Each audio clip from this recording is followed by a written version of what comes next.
आपकी होरोस्कोप में अगर सूर्य सेकंड हाउस में बैठा है तो ये सूर्य शुभ परिणाम देने वाला भी हो सकता है और अशुभ परिणाम देने वाला भी हो सकता है। किस स्थिति में ये सूर्य शुभ परिणाम देगा और किस स्थिति में ये सूर्य अशुभ परिणाम देगा, दोनों स्थितियों की चर्चा करेंगे। पहले सूर्य की शुभ स्थिति को देखते हैं। द्वितीय भाव में बैठा सूर्य अगर शुभ स्थिति में है तो ये मनुष्य को बुद्धिमान, विद्वान, सत्यवादी, स्वाभिमानी, परिश्रमी, प्रतिष्ठित, भाग्यशाली, पैतृक धन संपदा से युक्त, कुटुंब परिवार में प्रभावी, जमीन जायदाद और वाहन का सुख, राज्य से लाभ और सरकारी नौकरी की संभावनाएं बढ़ाता है।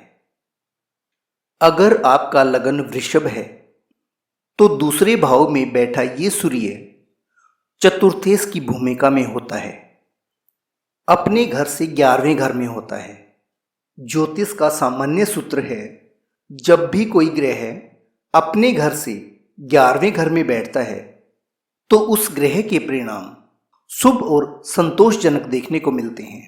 दूसरा, यहां बैठा ये सूर्य अपने मित्र बुध की राशि में बैठा है। जब भी कोई ग्रह अपने मित्र ग्रह की राशि में बैठता है तो ये स्थिति उस ग्रह के लिए कंफर्टेबल होती है। अगले लगन की तरफ चलते हैं। ये मिथुन लगन की कुंडली है। इस कुंडली में सूर्य तृतीयेश की भूमिका में होकर दूसरे भाव में बैठे।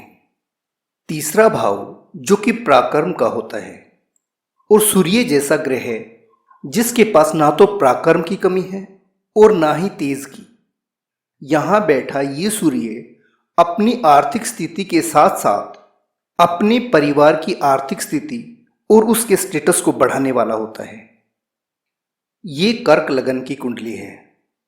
इस कुंडली में सूर्य द्वितीयेश हैं, सब राशि की हैं। कर्क लगन का स्वामी चंद्रमा होता है और चंद्रमा सूर्य का अति मित्र है।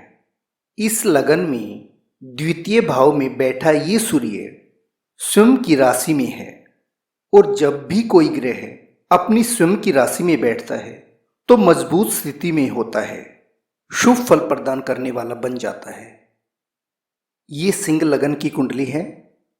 इस कुंडली में सूर्य लग्नेश की भूमिका में होते हैं और लग्नेश हमेशा शुभ फल प्रदान करने वाला होता है। जब भी कोई ग्रह अपने से अगले या दूसरे भाव में जाता है तो शुभ सूचक होता है, बढ़ोतरी का सूचक होता है। ऐसा मनुष्य अपने परिवार की जिम्मेदारियां और दायित्वों को सही से निभाता है। ये चार्ट तुला लगन का है। इस तुला लगन में सूर्य एकादशीश की भूमिका में होते हैं। 11th हाउस के लॉर्ड हैं, 11वें भाव के स्वामी हैं। 11वां भाव कुंडली का उपचय स्थान होता है, लाभ का स्थान होता है। इस सूर्य को हम लाभेश कहेंगे। जब ये सूर्य कुंडली के दूसरे भाव में जाता है जो कि धन स्थान है, कुटुंब का स्थान है, वाणी का स्थान है, 11th हाउस लॉर्ड का सेकंड हाउस में जाना एक राजयोग है। दूसरा, द्वितीय भाव में पड़ी ये वृश्चिक राशि मंगल की राशि है।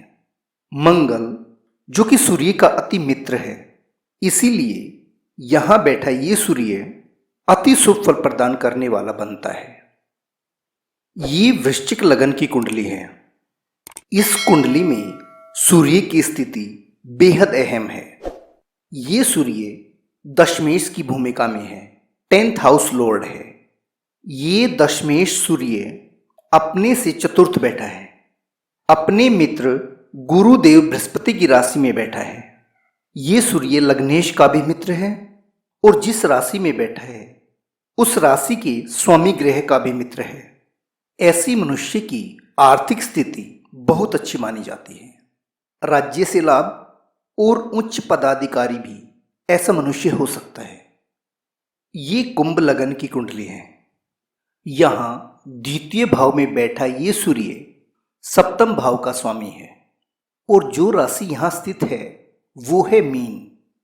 मीन राशि के स्वामी गुरुदेव बृहस्पति हैं, जो सूर्य के अति मित्र हैं। शत्रु लगन में होते हुए भी ये सूर्य शुभ फल प्रदान करने वाला होता है। अब सूर्य की उस स्थिति पर बात करते हैं जब द्वितीय भाव में बैठा ये सूर्य नेगेटिव रिजल्ट देता है, नकारात्मक फल देता है। और वो नकारात्मक फल ऐसे होते हैं कि ऐसा मनुष्य क्रोधी हो जाता है, वाणी में कड़वाहट आती है, अधीर रहता है, शिक्षा प्राप्ति में भी बाधा आती है, परिवार के सदस्यों के साथ कलह रहती है। ऐसे मनुष्य की आर्थिक स्थिति कमजोर होती है, आर्थिक उलझनों से जूझता है, धन संचय नहीं हो पाता, भाग्योन्नति में भी परेशानी आती है। नेत्र विकार, कानों से संबंधित विकार व दांत बड़े हो सकते हैं। ये मेष लगन है। कहने को ये सूर्य का मित्र लगन है। इस लगन में सूर्य पंचमेश भी होता है, परंतु ये सूर्य द्वितीय भाव में जिस राशि में बैठा है वो है वृषभ राशि। इस वृषभ राशि का स्वामी शुक्र सूर्य का अति शत्रु है, इसीलिए यहां बैठा ये सूर्य अशुभ फल देता है। ये कन्या लगन की कुंडली है। इस लगन में ये सूर्य तुला राशि में बैठा है। द्वितीय भाव में बैठा ये सूर्य तुला राशि का है। तुला राशि के स्वामी शुक्रदेव हैं, जो कि सूर्य के अति शत्रु हैं और तुला राशि में सूर्य नीच की अवस्था में होते हैं। दूसरा, इस कन्या लगन में सूर्य द्वादशेश हैं, 12th हाउस के लॉर्ड हैं, जो कि एक अच्छा घर नहीं माना जाता। ये सूर्य 12th हाउस का लॉर्ड होकर अपने से तीसरे घर में बैठा है। अपने से तीसरे घर में बैठे ग्रह को शुभ नहीं माना जाता। अपने से तीसरे भाव में जाना, नीच राशि में होना, द्वादशेश होना सूर्य की कमजोर और नकारात्मक अवस्था को दर्शाते हैं। ये धनु लगन की कुंडली है। सूर्य के मित्र गुरुदेव बृहस्पति का लगन है और सूर्य इस कुंडली में नवमेश हैं। ये नवमेश सूर्य द्वितीय भाव में जाकर नकारात्मक फल देने वाला इसीलिए बन जाता है क्योंकि द्वितीय भाव में जो राशि स्थित है वो है मकर, और मकर राशि के स्वामी शनिदेव हैं। शनिदेव जो कि सूर्य के अति शत्रु हैं और द्वितीय भाव नवम भाव से छठा है। जब भी कोई ग्रह अपने से छठे भाव में जाता है तो संतोषजनक परिणाम नहीं देता। दूसरा, ये सूर्य अपने शत्रु की राशि में बैठा है, इसीलिए यहां द्वितीय भाव में बैठे सूर्य के परिणाम नकारात्मक ही होंगे। ये मकर लगन की कुंडली है। इस कुंडली में सूर्य 8th हाउस के लॉर्ड हैं, अष्टमेश हैं। अष्टम भाव कुंडली का अति अशुभ भाव माना जाता है। अष्टमेश का द्वितीय भाव में जाना और लगन के स्वामी का शत्रु होना ये इंडिकेट करता है कि द्वितीय भाव में बैठा सूर्य नकारात्मक परिणाम देगा। जिन लोगों की कुंडली में सूर्य नकारात्मक अवस्था में है तो उन लोगों को इन बातों का विशेष ध्यान रखना चाहिए। ऐसे लोगों को जमीन जायदाद के झगड़ों और मुकदमों से दूर रहना चाहिए। जितना हो सके सच बोलें। कभी भी किसी से अनाज, धान और हरी सब्जियां मुफ्त में न लें। अगर ये लोग धर्म स्थानों पर या अनाथालयों में या फिर प्राइमरी स्कूल इनमें अगर अनाज, उड़द चने की दाल, तेल, बादाम, नारियल और दवाइयों का दान करें तो इनके लिए काफ़ी शुभ फलप्रद होता है। Thank you for stay lasting. मिलते हैं अगली वीडियो में।